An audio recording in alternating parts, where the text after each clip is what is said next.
আমি আর এই বাসায় থাকবো না। বাসায় থাকবে না মানে? কই থাকবা তুমি? কই যাবা? আলাদা বাসা ভাড়া নিয়ে থাক। আমি তোমার বাবা মার সাথে এক মুহূর্তে বাসা থাকবো না। তুমি আমাকে বিকেলে দেখে একটু ঘুরতে নিয়ে যেতে পারতে। সব যত্ন খালি বাবা মা বাবা মা বাবা মা। আমি তোমাকে বলে দিচ্ছি, আমি কিন্তু কালকে বাসা খুঁজতে যাবো। আপনাদের ফ্যামিলি মেম্বার কজন? জি, আমরা দুজন, আমি আর আমার হাজবেন্ড। আমি চাচ্ছি আপনাকে আজকের মধ্যে 1 মাসের অ্যাডভান্সটা করে দিতে।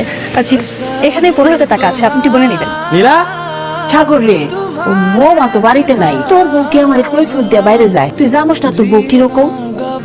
ছেলেকে বাসা একা পেলে কি কান পাড়া দেওয়া লাগে মা? আমি আবার কখন কান পড়া দিলাম? তুমি কই গেছিলা?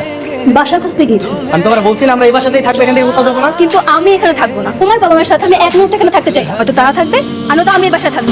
এই, তুই বৌমার গায়ে হাত দিলি কেন? তুমি ঘরে যাও। থাক মা, আপনাকে তো ঢং করতে হবে। আমি বাসা অ্যাডভান্স করে আসছি, আমি ওখানে চলে যাবো। তুমি যদি আমার সাথে না থাকো, আমি একা ওই বাসায় থাকবো। অন্নপ্রাশনের টাকা প্রতি মাসে মাসে পাঠিয়ে দিও, তোমার বাবা মায়ের সাথে এখানেই থেকো, আমার কোনো সমস্যা নেই।